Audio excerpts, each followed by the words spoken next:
नमस्कार, super prime time में आपका स्वागत है। आपके साथ मैं हूं Sumera Khan. Super prime time में हम आपको दिखाएंगे दुनिया भर की बड़ी और अहम खबरें, world exclusive stories, world breaking news और वॉर ब्रेकिंग न्यूज। तो शुरुआत सुपर प्राइम टाइम की उस बड़ी खबर के साथ जो युद्ध के मैदान से आ रही है।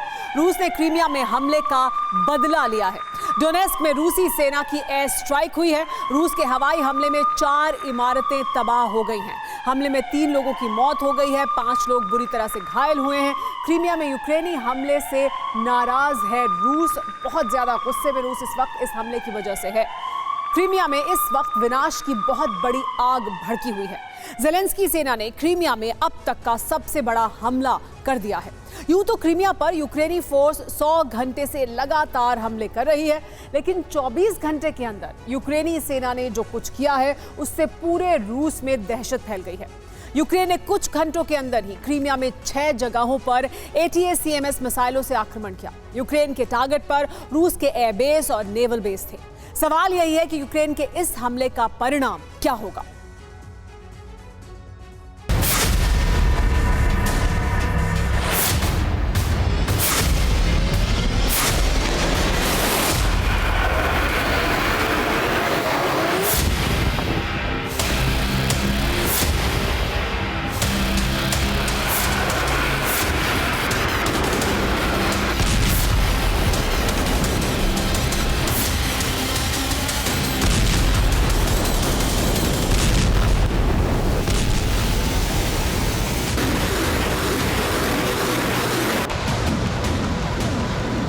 युद्ध की ये वो आग है जो क्रीमिया की धरती पर भड़की।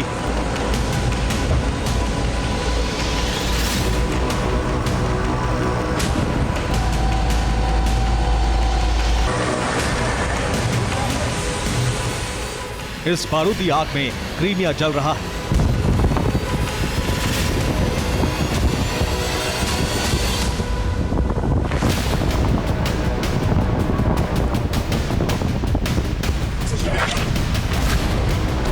क्रीमिया में रूसी सेना के ठिकाने एनर्जी इंफ्रास्ट्रक्चर भस्म हो रहे हैं।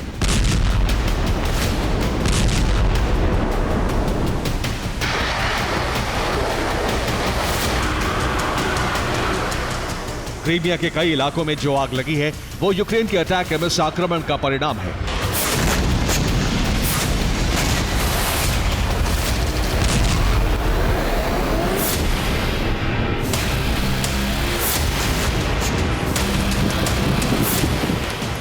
अमेरिका से ATACMS मिसाइल मिलने के बाद ज़ेलेंस्की की सेना ने ऑपरेशन क्रीमिया लॉन्च कर दिया है।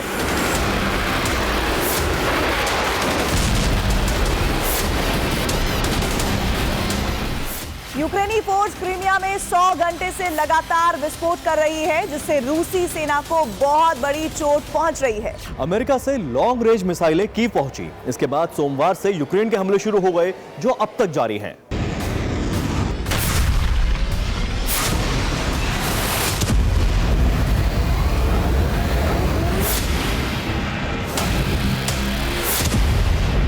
दो मई को यूक्रेन ने कर्च ब्रिज पर धमाका किया था। इसके बाद रूस ने कर्च ब्रिज को बंद कर दिया था।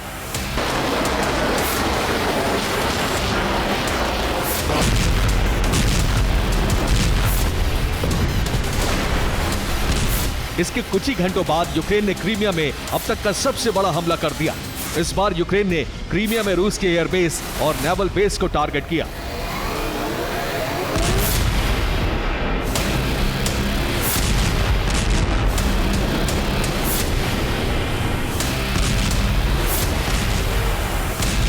यूक्रेनी सेना ने 24 घंटे के अंदर क्रीमिया पर अब तक का सबसे बड़ा आक्रमण कर दिया है। यूक्रेन ने एक साथ क्रीमिया में 6 जगहों पर विस्फोट किया।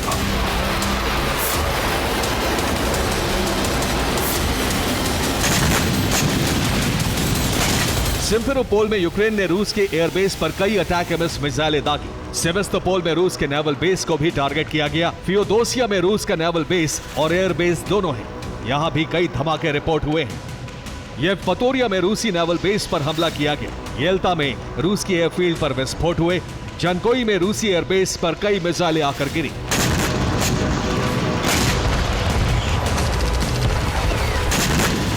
माना जा रहा है कि यूक्रेन के अटैक एमएस हमले से रूसी सेना को बहुत ज्यादा नुकसान पहुंचा है। हालांकि यूक्रेन के हमले में रूस को क्या क्या और कितना नुकसान पहुंचा है, इस बाबत रूस ने अब तक कोई जानकारी नहीं दी है।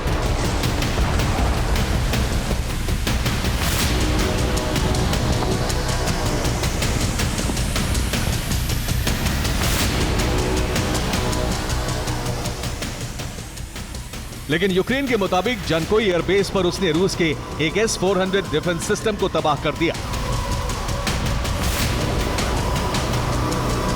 इसके अलावा एयरबेस के रनवे को नुकसान पहुंचा है। इस सैटेलाइट तस्वीर को देखिए, ये जनकोई एयरफील्ड की तस्वीर है। यूक्रेन के हमले से पहले रूस का एयरबेस ऐसा था, यहां सब कुछ ठीक था।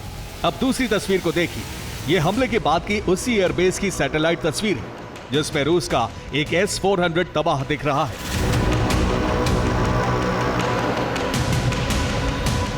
सूत्रों के मुताबिक रूस को पहले से ही आशंका थी कि लंबी दूरी की मिसाइल मिलते ही यूक्रेन उसके एयरबेस और नेवल बेस पर हमला करेगा। इसीलिए उसने यहां कई डमी विमान खड़े कर दिए थे।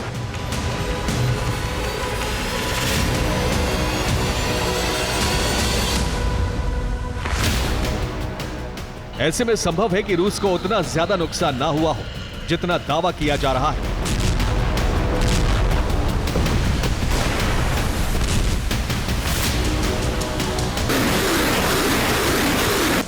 लेकिन एक बात सच है कि रूसी सेना के लिए इस वक्त अमेरिकी मिसाइल अटैक एमएस बहुत बड़ा सिरदर्द बन गई है।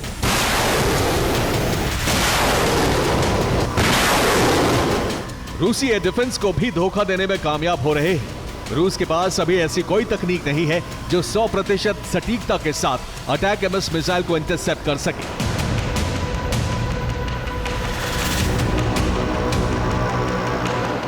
यूक्रेनी संसद के सलाहकार इवान स्तुपक ने कहा है कि रूस जल्दी अटैक एमएस को फेल करने का फॉर्मूला तैयार कर लेगा। यूक्रेन के पास रूस में तबाही मचाने के लिए सिर्फ 2 महीने का ही वक्त है।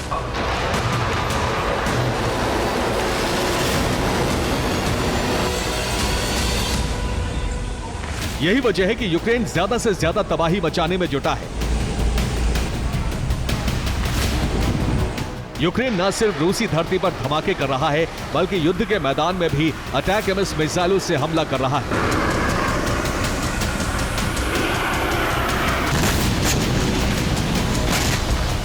लुहांस्क में यूक्रेन ने रूस के फायरिंग रेंज पर हमला किया। हमले में रूस के 100 से ज्यादा जवान खत्म हो गए।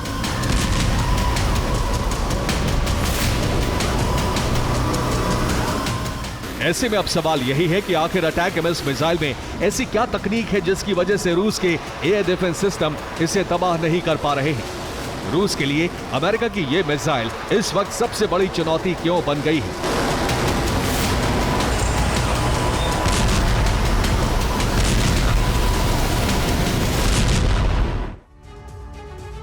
यूक्रेन की जो ATACMS मिसाइल रूसी एयरबेस के लिए काल बनी हुई है, वो असल में अमेरिका की बैलिस्टिक मिसाइल है। इस मिसाइल की लंबाई 13 मीटर होती है। ये मल्टी रॉकेट लॉन्चर सिस्टम से फायर की जाती है।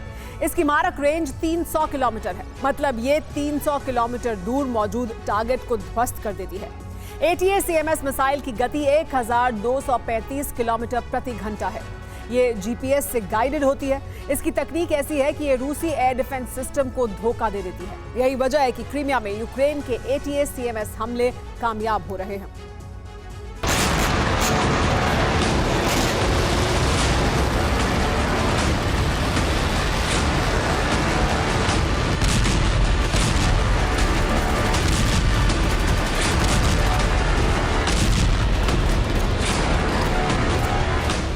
यूक्रेन के अटैक एमएस आक्रमण और ऑपरेशन क्रीमिया से रूस बौखला गया है। यूक्रेनी हमलों से परेशान रूसी सेना अब यूक्रेन के उन इलाकों को टारगेट कर रही है जहां से यूक्रेनी फोर्स क्रीमिया में मिसाइलें दाग रही है।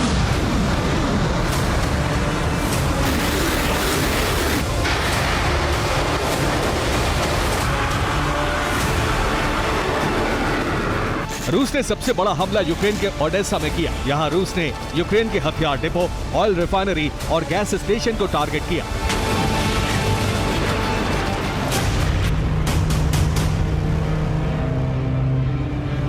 रूस ने ओडेसा में एक के बाद एक कई मिसाइलें दागी। इसके बाद ओडेसा जलने लगा।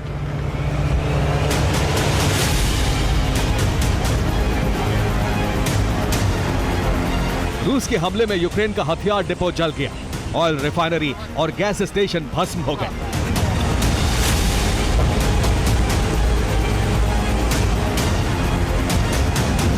ओडेसा के अलावा रूस ने ब्लैक सी से लगने वाले यूक्रेन के 1 दर्जन इलाकों में जबरदस्त तबाही मचाई।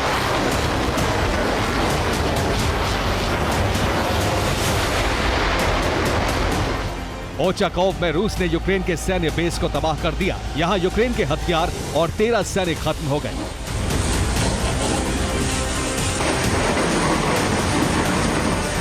यूक्रेनी हमलों को रोकने के लिए, यूक्रेनी शहरों को तबाह करने के लिए रूस ने अपने सबसे खतरनाक यूनिट को क्रीमिया भेज दिया है।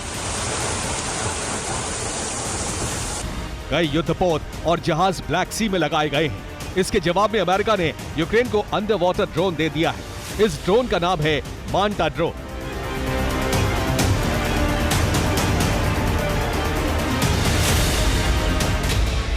अमेरिका ने इस ड्रोन को समंदर में युद्धपोत को तबाह करने के लिए तैयार किया है।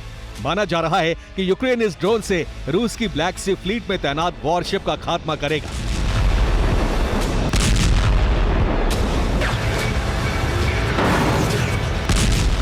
अगर ऐसा हुआ तो काला सागर महायुद्ध का एपिसेंटर बन जाएगा। Bureau report, TV9 Bharatvarsh.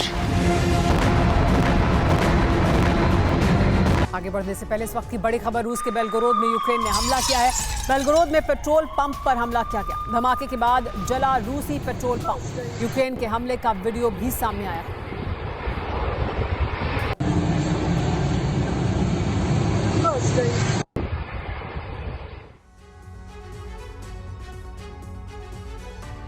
युद्ध की रणनीति मैदान में तो बनाई ही जाती है, लेकिन मैदान से कई हजार मील दूर बनाई गई रणनीति भी दुश्मन का दम घोट सकती है। रूस के राष्ट्रपति व्लादिमीर पुतिन ने यही तरकीब लगाई है। यूक्रेन को युद्ध में मदद देने वाले देशों को बर्बाद करने के लिए पुतिन ने समुद्र मंथन शुरू कर दिया है। इसका पहला केंद्र है यमन और दूसरा केंद्र है नॉर्थ कोरिया। पुतिन की इस मोर्चेबंदी से डरे यूरोप ने यूक्रेन में सेना उतारने का ऐलान कर दिया है। इसके साथ ही रूसी बॉर्डर पर हथियारों की तैनाती तेज कर दी गई है। देखिए पुतिन का समुद्र मंथन क्या है और कैसे इससे यूरोप में जंग का विस्तार हो सकता है।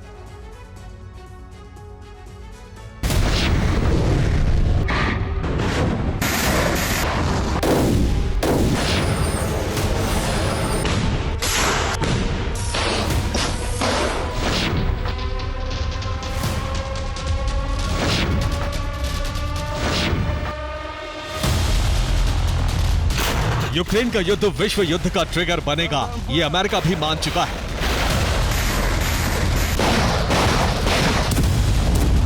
और अब विश्व युद्ध का बारूद भी रूस के राष्ट्रपति व्लादिमीर पुतिन ने बिछा दिया है।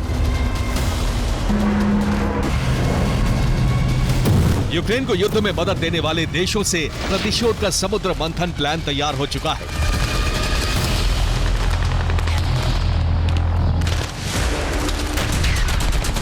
अब रूस यूक्रेन के मददगारों से बदला लेने की तैयारी कर चुका है, लेकिन वो मैदान भी अलग है, प्लान भी अलग है।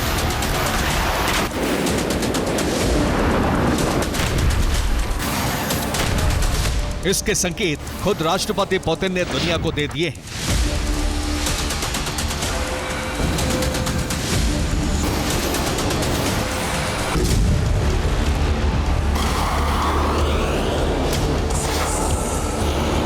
पुतिन के बयान से साफ है कि ईरान के जरिए रूस हूती के साथ सामरिक सहयोग बढ़ा रहा है।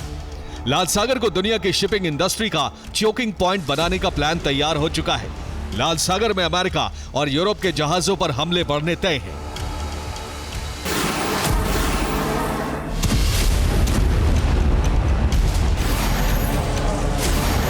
पुतिन ने ऐसा प्लान तैयार किया है जिससे यूरोप की अर्थव्यवस्था ध्वस्त हो जाएगी।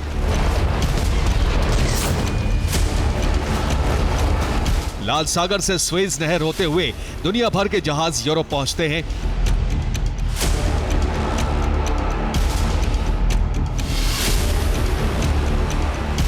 लाल सागर धरती का सबसे अहम समुद्री व्यापारिक रूट है।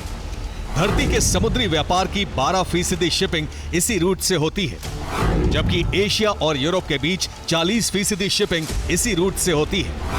अरब देशों से जाने वाले पेट्रोलियम गैस टैंकर लाल सागर से यूरोप पहुंचते हैं। यूरोप बड़े पैमाने पर अरब देशों की ऊर्जा आपूर्ति पर निर्भर है, क्योंकि यूक्रेन युद्ध के बाद यूरोप के ज्यादातर देशों ने रूस से गैस खरीदनी बंद कर दी।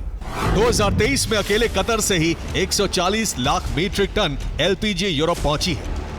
कतर से फरवरी 2024 से लाल सागर रूट से पेट्रोलियम सप्लाई बंद कर दी है। इससे शिपिंग की लागत बढ़ रही है और यूरोप को महंगा पेट्रोलियम मिल रहा है।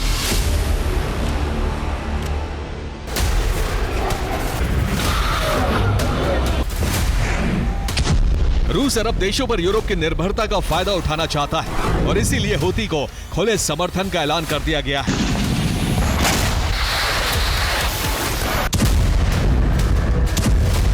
अगर लाल सागर में हमले तेज होते हैं तो यूरोप ऊर्जा संकट में फंस जाएगा। यूरोप के कई देश लाल सागर के ऑपरेशन प्रॉस्पेरिटी गार्डियन में इसी डर से शामिल नहीं हुए थे।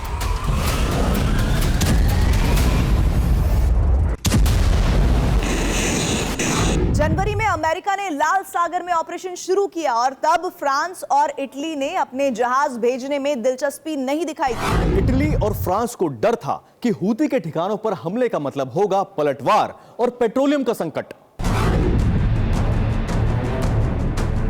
अब पुतिन इसी संकट का विस्तार करने जा रहे हैं। समुद्र मंथन के पहले केंद्र पर पुतिन का प्लान क्या है और दूसरे केंद्र से कैसे हथियार सप्लाई बढ़ रही है, ये समझिए।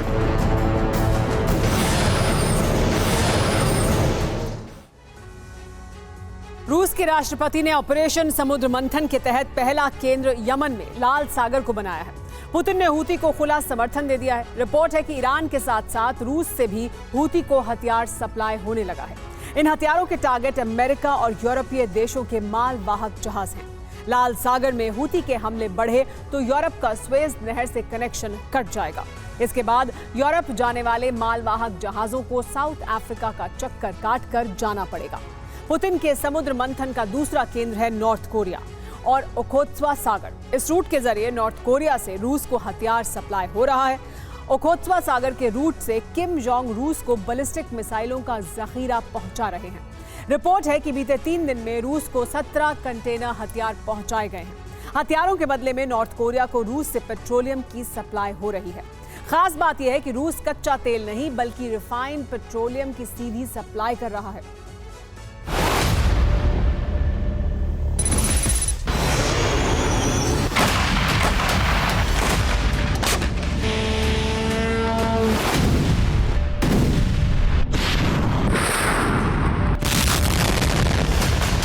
नॉर्थ कोरिया से रूस को हथियार आपूर्ति पर OSCE यानी US mission to the organisation for security and cooperation in Europe की प्रमुख ट्रेसी न्यूबल की रिपोर्ट है। 2023 में नॉर्थ कोरिया से 11,000 कंटेनर हथियार रूस पहुंचे।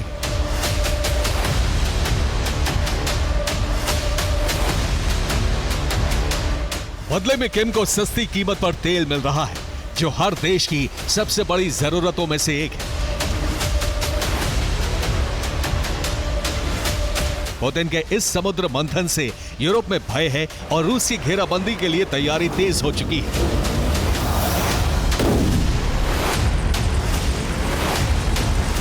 फ्रांस के राष्ट्रपति इमैनुअल मैक्रो ने 3 बड़े बयान दिए हैं। उन्होंने वेस्टर्न मीडिया से बात करते हुए कहा है कि यूक्रेन को जरूरत हुई और जेलेंस्की ने मांग की तो यूक्रेन में सेना भेजी जाएगी। अगर रूस की सेना फ्रंट लाइन पर आई तो युद्ध छिड़ जाएगा। इसके साथ ही फ्रांस ने अमेरिका से टैक्टिकल न्यूक्लियर हथियारों की मांग की है।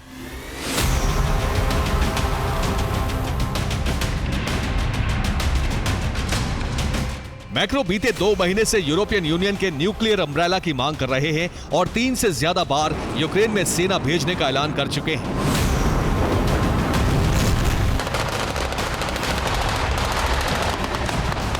मैक्रो के इस बयान के बाद रूस ने कहा है कि मैक्रो नेपोलियन बोनापार्ट की 1812 वाली गलती दोहराने को उतावले हैं। 1812 में 28,000 फ्रांसीसी फौजियों को क्रीमिया के सेवेस्तोपोल में रूस ने दफन कर दिया था। 2024 में भी फ्रांस की सेना का हाल 1812 जैसा ही होगा।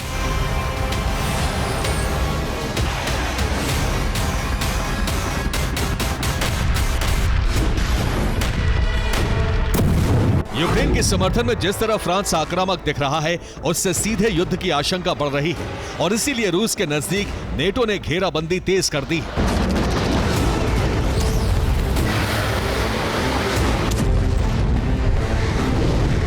पोलैंड ने रूसी बॉर्डर के करीब हेवी आर्टिलरी की तैनाती बढ़ा दी है। पोलैंड में 4 से 6 मई तक नेटो का युद्धाभ्यास होने वाला है। इस युद्धाभ्यास में सभी 32 देशों के 90,000 सैनिक हिस्सा लेने वाले हैं।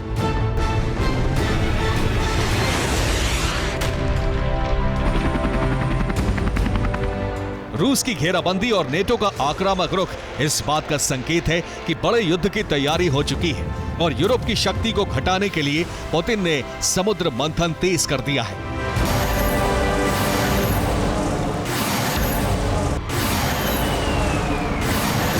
Bureau report, TV9 Bharatvarsh.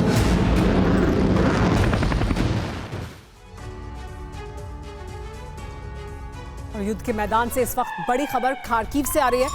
Kharkiv में रूसी सेना का जबरदस्त हमला हुआ है।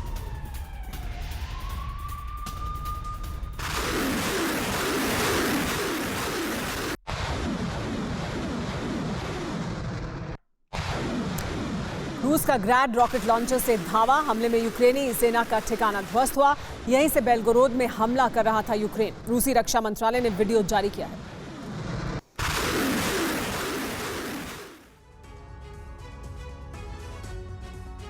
ड्रोन और अमेरिकी ATACMS, बस यही 2 ऐसे हथियार हैं जिनसे रूस की नाक में दम हो रहा है। अमेरिका से हथियारों के जखीरे की पहली खेप आने से रूस को काफी नुकसान उठाना पड़ा है। इसीलिए राष्ट्रपति पुतिन ने अपने जनरल्स को यूक्रेन की रीढ़ तोड़ने की डेडलाइन दे दी है। यूक्रेन की खुफिया रिपोर्ट से जानकारी सामने आई है कि मई का महीना यूक्रेन के लिए बहुत चुनौतीपूर्ण होने वाला है। हथियार पहुंचने से पहले रूस ने यूक्रेन को बेहद कमजोर कर देने की रणनीति बनाई है। इसके लिए फ्रंटलाइन से लेकर कीव में राष्ट्रपति कार्यालय तक एक स्पेशल ऑपरेशन को लॉन्च किया गया है।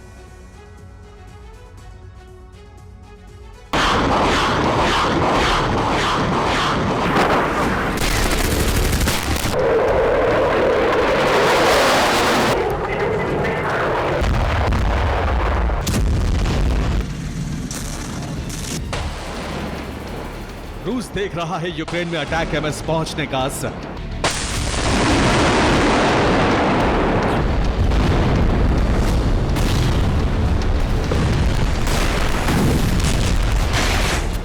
तबाही के तूफान का ऐसा ट्रेलर जो रूस के कई शहरों को खंडहर बना सकता है।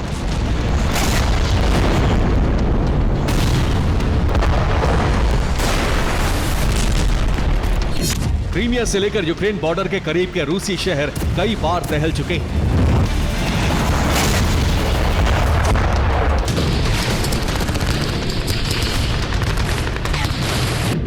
रूस को अंदाजा हो चुका है कि अमेरिकी कार्गो विमानों से निकलने वाले हथियार जिस दिन यूक्रेनी सैनिकों के हाथ में आएंगे, उस दिन क्या होगा।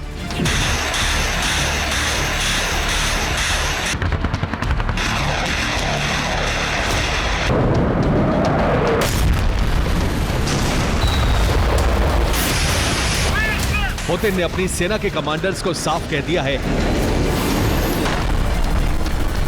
कि मई का महीना रूस के लिए बेहद अहम है। मई के महीने में यूक्रेन को लाचार बनाना होगा। मई में ही आधे से अधिक मिशन को पूरा करना होगा। यूक्रेन की सेना को सीमा से काफी पीछे करना होगा।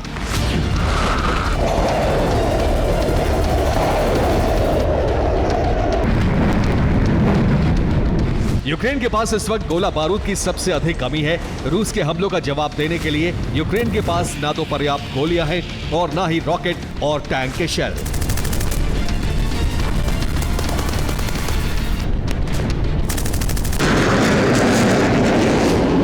यूक्रेन का आसमानी कवच भी बेहद कमजोर हो चुका है।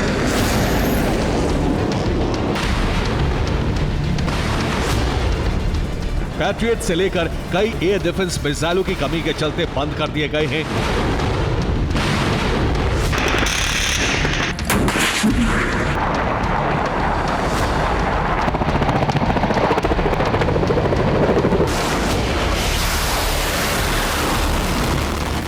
यूक्रेन को फिलहाल हथियारों के आने का इंतजार है। लेकिन 2 खुफिया रिपोर्ट्स ने कीव से पेंटागन तक खलबली मचा दी है।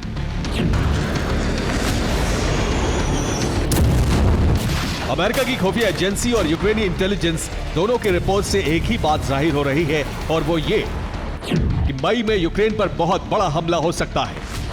रूस मई में अपनी पूरी ताकत से हमला करने जा रहा है।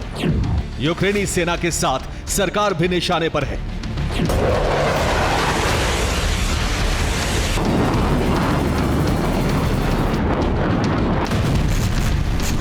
अमेरिकी रिपोर्ट के मुताबिक रूस के हमलों की रफ्तार बेहद तेज होने जा रही है।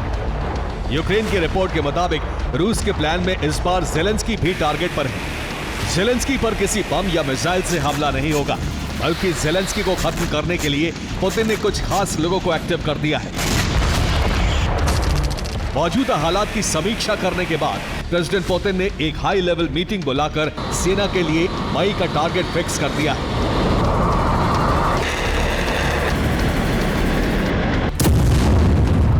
पुतिन ने यूक्रेन को हराने के लिए 3 लेयर प्लानिंग की है। आगे बढ़ने से पहले आपको दिखाते हैं रूस की 3 लेयर प्लानिंग क्या है।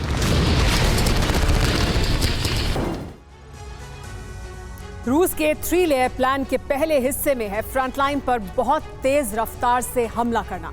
अमेरिका से हथियार आने में 3 से 4 हफ्ते लग सकते हैं। रूस उससे पहले भारी गोलाबारी की तैयारी में है।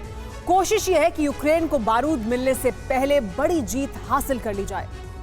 दूसरे लेयर के तहत रूस यूक्रेन से एयर डिफेंस का खात्मा करने की कोशिश में है। यूक्रेन के खाली हो चुके एयर डिफेंस को नष्ट करना इस वक्त बेहद आसान है। रूस इसके भारी गाइडेड बॉम्ब का इस्तेमाल कर रहा है। रूस की तरफ से मिसाइलों का भी इस्तेमाल किया जा रहा है। हथियार के अलावा रूस के जासूस कीव में ज़ेलेंस्की के खिलाफ चक्रव्यूह तैयार कर रहे हैं। ज़ेलेंस्की के खिलाफ दुष्प्रचार करवाया जा रहा है। 20 मई को ज़ेलेंस्की का कार्यकाल खत्म हो रहा है। रूस ज़ेलेंस्की के खिलाफ बगावत कराने की कोशिश में है।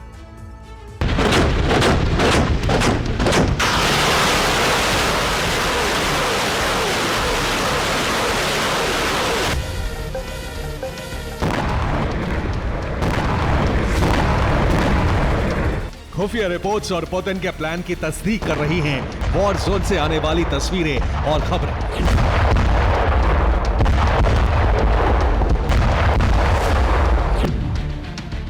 खार्किव में यूक्रेन ने IRIS-T एयर डिफेंस की तैनाती की थी। अब मिसाइलों की कमी के चलते ये एयर डिफेंस खामोश है।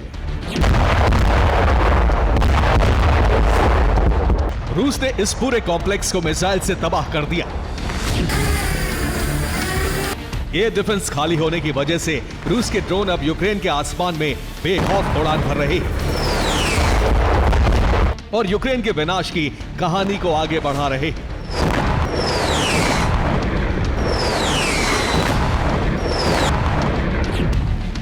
इस वीडियो में रूस का रेकॉन ड्रोन MLRS का पीछा कर रहा है। यूक्रेन इससे हाइमार्स के हमले कर रहा था।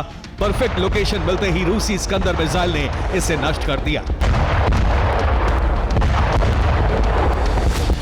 रूस ने गुरुवार को 2 हाइमार्स को नष्ट कर दिया। रूस के ड्रोन यूक्रेन के हथियारों का पता लगा रहे हैं। रूसी सेना 50 से अधिक सर्विलांस ड्रोन का इस्तेमाल कर रही है।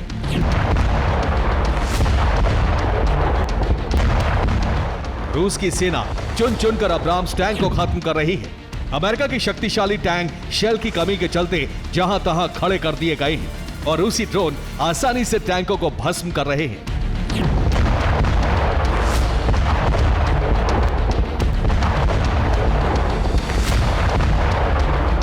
हथियारों के साथ सैनिकों के कैंप का भी पता लगाया जा रहा है। रात के अंधेरे में यह आग एक मिसाइल धमाके की वजह से लगी है। यूक्रेन के इस कैंप में कई सैनिक मौजूद थे। इस हमले में यूक्रेन ने अपने कई सैनिकों को गंवा दिया है। इस बीच युद्ध में रूस के एक और घातक हथियार की एंट्री हुई है। इसका नाम ड्रैगन है।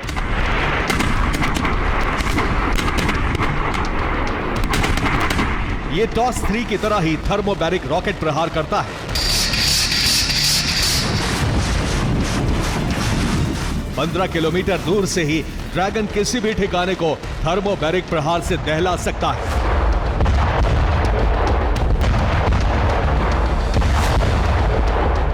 यूक्रेन के चासिव यार की इन तस्वीरों को देखकर बाखमत की याद आती है। रूस के लगातार प्रहार के बाद ये शहर वीरान हो चुका है। इमारतें खंडहर जैसी हो चुकी हैं।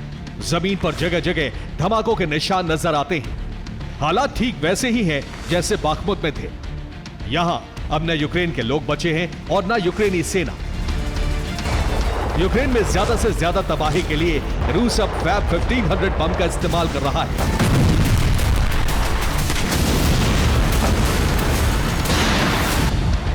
यूक्रेन भी रह रहकर पलटवार कर रहा है। यूक्रेन के लिए सबसे बड़ी चुनौती हथियार आने तक युद्ध में टिके रहना है।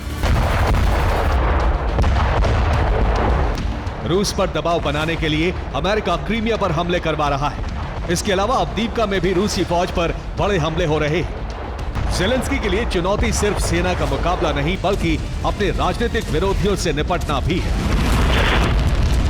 Bureau report, TV9 Bharatvarsh. युद्ध की बड़ी खबर इस वक्त डोनेस्क से। डोनेस्क में यूक्रेन का ड्रोन हमला नाकाम हुआ है।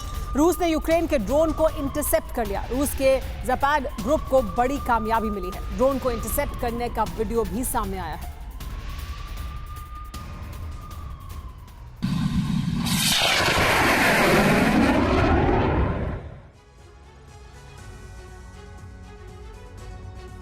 ज़ेलेंस्की को जिस वक्त का इंतजार था वो वक्त आ चुका है। यूक्रेन को विध्वंसक हथियारों की पहली खेप मिल चुकी है, जिसके बाद यूक्रेन ने रूस में ताबड़तोड़ हमले करके अपने इरादे जता दिए। दूसरी तरफ अमेरिका और ब्रिटेन ने यूक्रेन को ऐसे हथियार दिए हैं जिससे रूस के बॉम्बर और मिसाइल का मुकाबला किया जा सके। अब ज़ेलेंस्की ने रणनीति में बदलाव किया है। रूस पर टारगेटेड अटैक किए जा रहे हैं जिससे रूस को डिफेंसिव होना पड़े और इसी वक्त यूक्रेन क्रीमिया पर कब्जा कर सके। लेकिन पुतिन ने नेटो के हथियारों के खिलाफ ब्लूप्रिंट बना लिया है, जिससे सीधे तौर पर नेटो से टकराव की आशंका है, जो यूरोप में एटमी युद्ध का तूफान ला सकता है।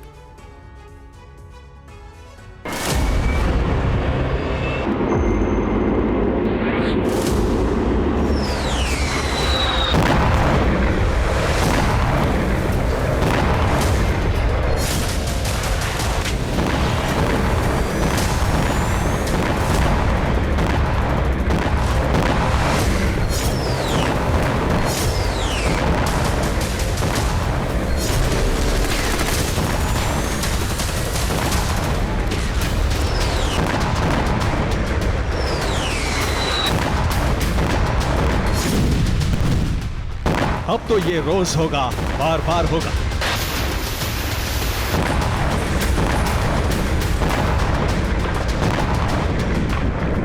इतने ज्यादा हमले होंगे कि रूस थर्रा उठेगा।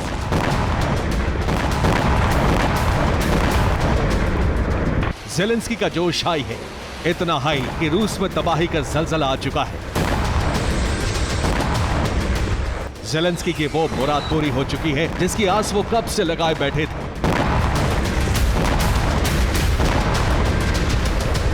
अमेरिकी सैन्य मदद की पहली खेप यूक्रेन पहुंच गई है, जिसके बाद ज़ेलेंस्की की सेना ने इतने जबरदस्त प्रहार किए कि क्रेमलिन में कोहराम मच गया। 24 अप्रैल को अमेरिकी संसद ने यूक्रेन को सैन्य मदद मंजूर की थी, जिसमें यूक्रेन को $60 बिलियन दिए जाएंगे, जिसकी पहली किश्त आ चुकी है। अब यूक्रेन फ्रंट फुट पर आकर ताबड़तोड़ तबाही मचा रहा है। यूक्रेन के हौसले बुलंद हैं, इतने बुलंद कि रूस में मॉस्को से लेकर सेंट पीटर्सबर्ग तक हमले कर रहा है।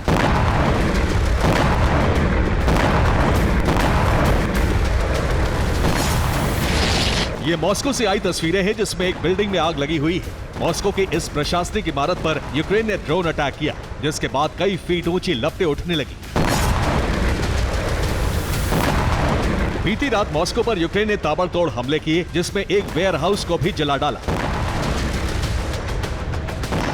2500 स्क्वायर मीटर में बने वेयर हाउस का एक हिस्सा पूरी तरह तबाह हो गया। हालांकि आग बुझाने के लिए कुछ देर में ही फायर फाइटर आ गए थे, लेकिन तब तक बड़ा नुकसान हो चुका था। यूक्रेन ने बीती रात टारगेटेड हमले किए। रमेंस्क्वाय में भी वेयर हाउस तबाह कर डाला। गनीमत यह रही कि जिस वक्त हमला हुआ वेयर हाउस में बेहद कम स्टाफ था।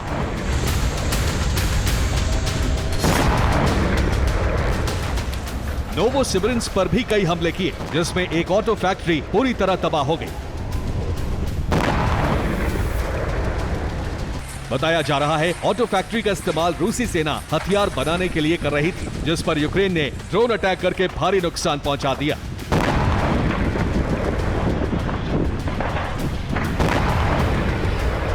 बेलगोरोद में लगातार हमले जारी हैं। इस बार शेबेकिनो में गैस स्टेशन टारगेट पर था, जहां ड्रोन अटैक करके पूरी तरह तबाह कर दिया। ड्रोन हमले के बाद कई घंटे तक आग लगी रही।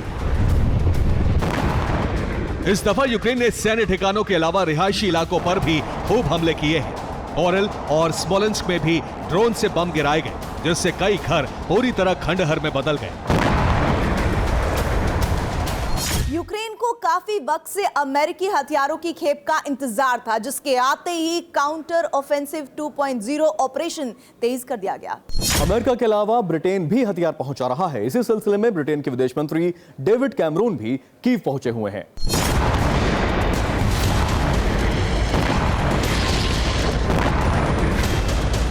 दरअसल ब्रिटेन उन देशों में से एक है जिसने सबसे पहले यूक्रेन को हथियार भेजने की बात कही थी।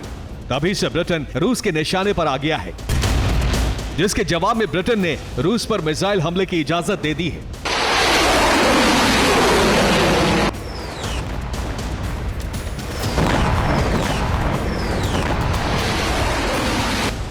यानी रूस के खिलाफ एक बड़ा चक्रव्यूह तैयार कर लिया गया है।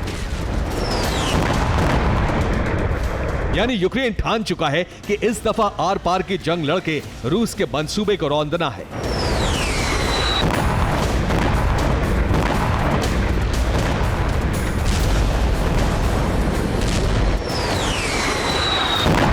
जिन इलाकों को यूक्रेन ने टारगेट किया, उनके नाम जान लीजिए। Moscow, Krasnodar, Smolensk, Oryol, Kursk, Rostov, Belgorod, Bryansk, Novosibirsk. इस बार किए गए हमलों में उन हथियारों का इस्तेमाल किया गया है जो नेटो देशों से मिले हैं। खासतौर से अमेरिका और ब्रिटेन से मिली मिसाइलें और ड्रोन दागे गए। स्काई न्यूज की रिपोर्ट से इसका खुलासा हुआ है कि कैमरून ने ज़ेलेंस्की को ब्रिटेन की मिसाइल से हमला करने के लिए कहा था, जिसके बाद यूक्रेन ने रूस के कई शहरों पर ब्रिटेन की मिसाइल से तबाही मचाई। इसके अलावा ब्रिटेन यूक्रेन को हर साल 3 बिलियन यूरो की मदद तब तक करता रहेगा जब तक युद्ध खत्म नहीं हो जाता। इस मदद में मिसाइल, बम, टैंक, ड्रोन और गोला बारूद शामिल है। साथ ही ब्रिटेन एक खास तरह का बम यूक्रेन को देने जा रहा है, जिसका इस्तेमाल अमेरिकी जेट F-16 में किया जाएगा। जुलाई में यूक्रेन को F-16 की पहली स्क्वाड्रन मिल जाएगी। उसके बाद यूक्रेन रूस के सैन्य ठिकानों पर हमला कर सकता है और इस हमले में ब्रिटेन के पेव वे 4 बम का इस्तेमाल करेगा। लेजर GPS गाइडेड पेव वे 4 बम बेहद विध्वंसकारी है, जिसका इस्तेमाल अफगानिस्तान, लीबिया, सीरिया, यमन में नेटो सेना कर चुकी है। ब्रिटेन पहली खेप में 1600 बम का पैकेज देने जा रहा है। ज़ेलेंस्की को भरोसा है पेव वे 4 और F-16 का डेडली कॉम्बिनेशन युद्ध में गेम चेंजर साबित होगा।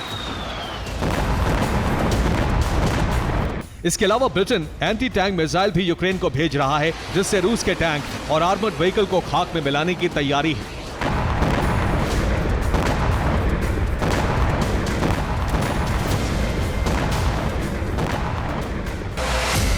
जाहिर है सैन्य मदद मिलने के बाद ज़ेलेंस्की के हौसले बुलंद हैं, लेकिन पुतिन भी तैयार है। रूस ने दावा किया है कि उसने नेटो से मिले हथियारों का एक गोदाम उड़ा दिया।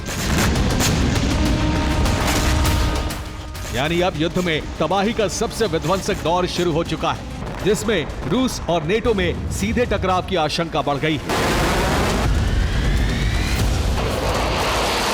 Bureau report, TV9 Bharatvarsh.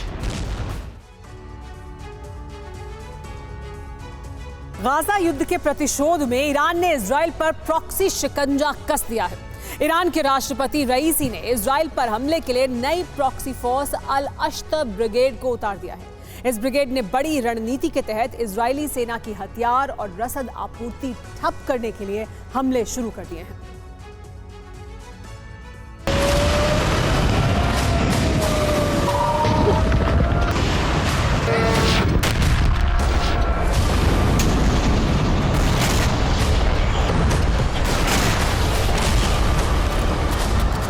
14 अप्रैल को इजराइल पर जैसे हमले ईरान ने किए, उससे भी भयंकर हमलों की रणनीति तैयार कर चुके हैं ईरान के राष्ट्रपति इब्राहिम रईसी।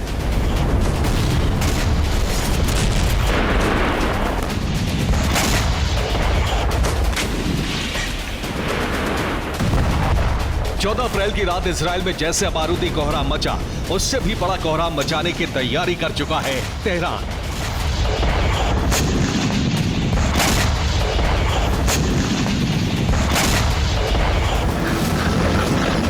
ईरान ने धमकी दी है कि गाजा पर हमले नहीं रुके तो इजराइल पर पहले से बड़े और ज्यादा तादाद में हमले होने तय हैं।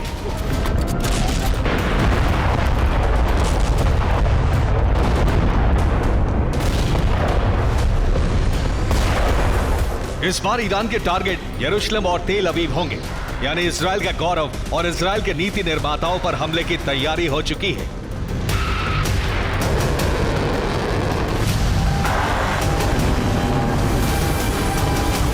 लेकिन ईरान ने इस बार इजराइल से सीधे युद्ध के बजाय प्रॉक्सी रणनीति को बढ़ावा दिया है।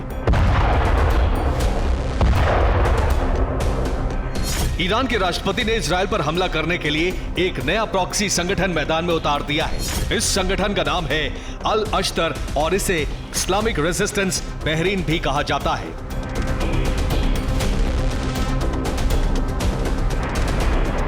इस संगठन ने वीडियो जारी करके इजराइल को धमकी भी दी और हमले भी किए। अल अश्तर संगठन ने इजराइल के इलात शहर पर ड्रोन हमला किया। यह ड्रोन हमला इजरायली कंपनी ट्रकनेट एंटरप्राइजेस पर किया गया। ट्रकनेट कंपनी इजरायली सेना के लिए रसद हथियारों की आपूर्ति करती है। अल अश्तर की रणनीति है इजरायली सेना से जुड़ी हर कंपनी पर हमले करना।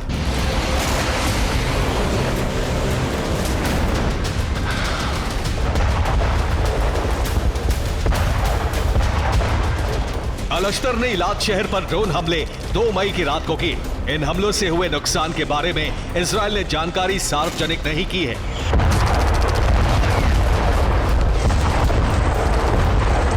रईसी ने इजराइल पर दबाव बढ़ाने के लिए प्रॉक्सी रणनीति का शिकंजा थोड़ा और कस दिया है।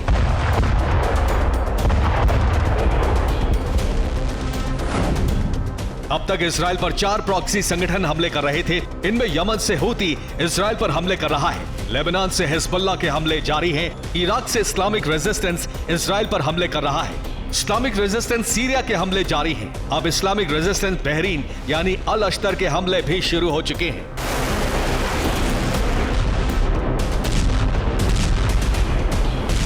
इन हमलों के साथ ही ईरान ने खुर्रम शहर और हज कासिम में मिसाइलों की तैनाती बढ़ा दी है। तैनाती का वीडियो जारी करके इजराइल को हमले की धमकी भी दी गई है।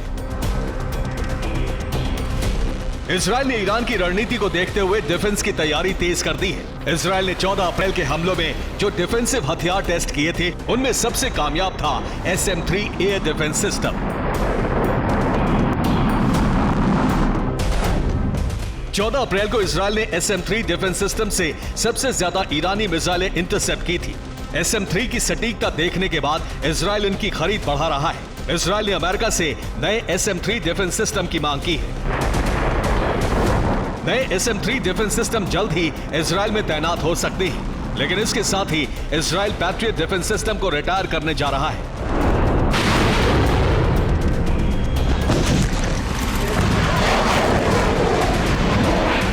क्योंकि 14 अप्रैल को इजराइल को मिले पैट्रियट डिफेंस सिस्टम SM-3 जितने कामयाब नहीं हुए थे, इजराइल ने तय कर लिया है कि पैट्रियट डिफेंस सिस्टम को रिटायर करके अमेरिका को लौटा दिया जाएगा।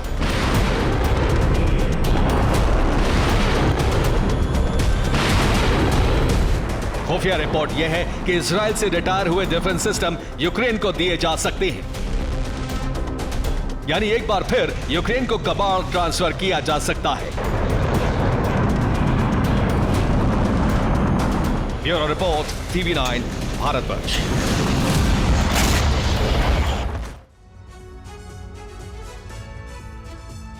अमेरिका के राष्ट्रपति जो बाइडेन और इजराइल के प्रधानमंत्री बेंजामिन नेतन्याहू ईरान के जाल में फंस गए हैं।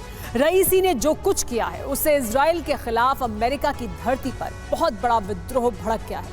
यह विद्रोह कोई और नहीं बल्कि अमेरिकी यूनिवर्सिटी में पढ़ने वाले हजारों छात्र कर रहे हैं।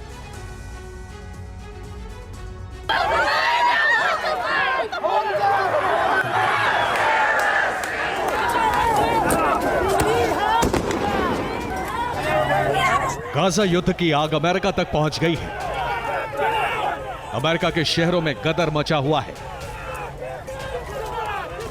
अमेरिकी यूनिवर्सिटी और कॉलेज के कैंपस में बवाल हो रहा है। गाजा में इजरायल के हमले के खिलाफ हजारों छात्र छात्राएं जबरदस्त प्रदर्शन कर रहे हैं। अमेरिकी पुलिस इन्हें रोकने की कोशिश कर रही है। ऐसे में पुलिस और छात्रों में जोरदार भिड़ंत हो रही है। इस तस्वीर को देखिए, एक पुलिस वाला भीड़ के हत्थे चढ़ गया। प्रदर्शनकारियों ने इसकी जमकर पिटाई कर दी।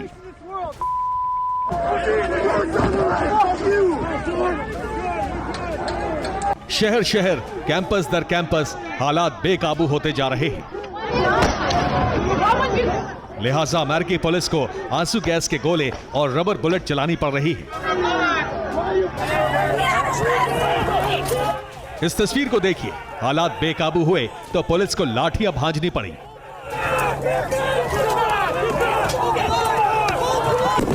पुलिस के लाठी चार्ज में दर्जन भर प्रदर्शनकारी घायल हो गए।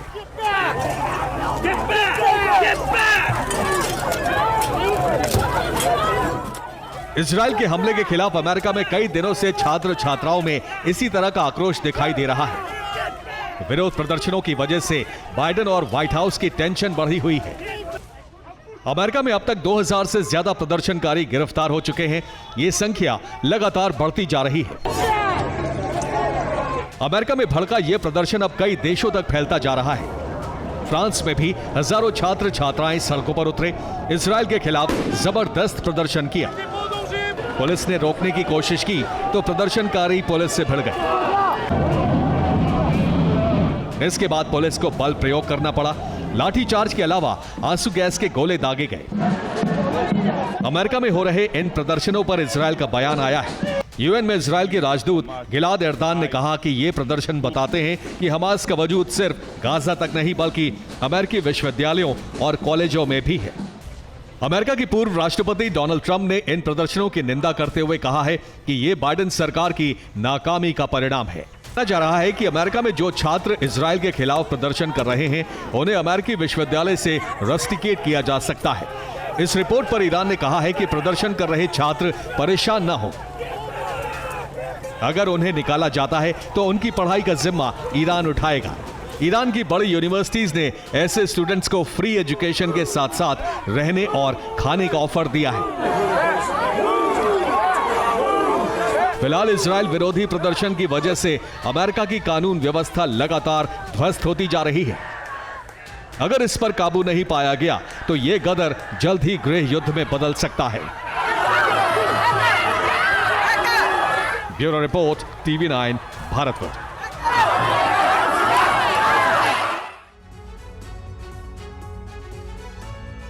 करीब 2 हफ्ते पहले यूएई में भारी बारिश की वजह से जानलेवा सैलाब आया था। इसके बाद सऊदी अरब में भी जबरदस्त बारिश हुई है।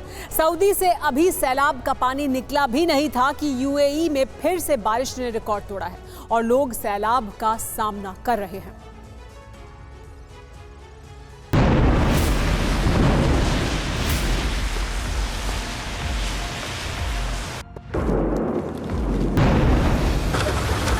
तबारक अल्लाह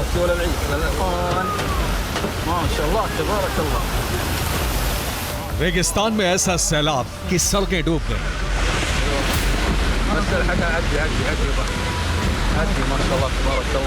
झुलसती गर्मी से परेशान रहने वाले लोगों के लिए पानी ही मुसीबत बन गया। ये सऊदी अरब और यूएई की तस्वीरें हैं। संयुक्त अरब अमीरात में एक बार फिर से भारी बारिश शुरू हो गई है, जिसकी वजह से गुरुवार को दुबई के कई इलाकों में बाढ़ आ गई।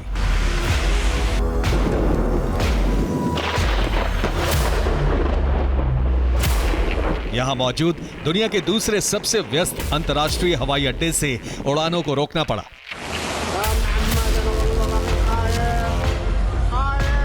दो हफ्ते पहले भी यूएई में बारिश मुसीबत का सैलाब लेकर आई थी। अब एक बार फिर बारिश और तूफान की वापसी ने लोगों को डरा दिया है। 12 घंटे के अंदर दुबई में 20 मिलीमीटर बारिश हुई। अबू धाबी में 24 घंटे में 34 मिलीमीटर बारिश हुई। यूएई में बारिश का आंकड़ा औसत बारिश से 4 गुना अधिक है। सऊदी अरब में भी बारिश से तबाही मची है।